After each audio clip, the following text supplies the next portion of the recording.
આજરોજ તારીખ 4/8/2025 સવારના કલાક 5:45 વાગે આ કામના ફરિયાદી વિક્રમસિંહ પ્રવીણસિંહ ગોહિલ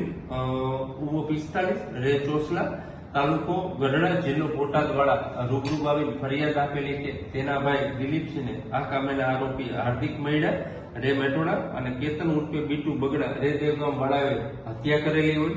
અને આ કામે એ અનુસંધાને તાત્કાલિક મેટોડા પોલીસ સ્ટેશન ખાતે બીએનએસ કલમ 103A 54 અને જીપીએ કલમ 135 મુજબની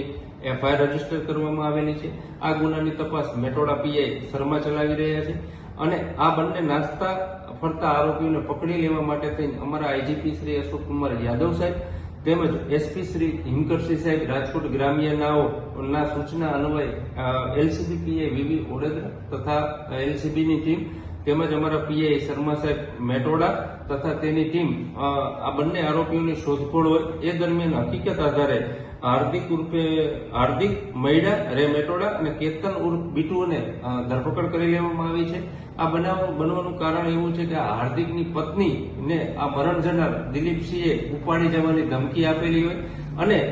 તેની છેડતી કરેલી હોય, જે અનુસંધાને આ હાર્દિકે આ દિલીપસિંહને ગળા ઉપર છરી વડે હત્યા કરવામાં આવેલી છે અને તેની મદદમાં કેતન બગડાએ મદદ કરેલી હોય આ બંને આરોપીઓને અટક કરવામાં આવેલા છે। આ બંને આરોપીઓ કોઈ ગુનામાં સંડોવાયેલ છે કે કેમ અને તેને કેવી રીતે હત્યા કરી અને આની પાછળ કોણ કોણ છું તેની તપાસ મેટોડા પીઆઈ શર્મા ચલાવી રહ્યા છે।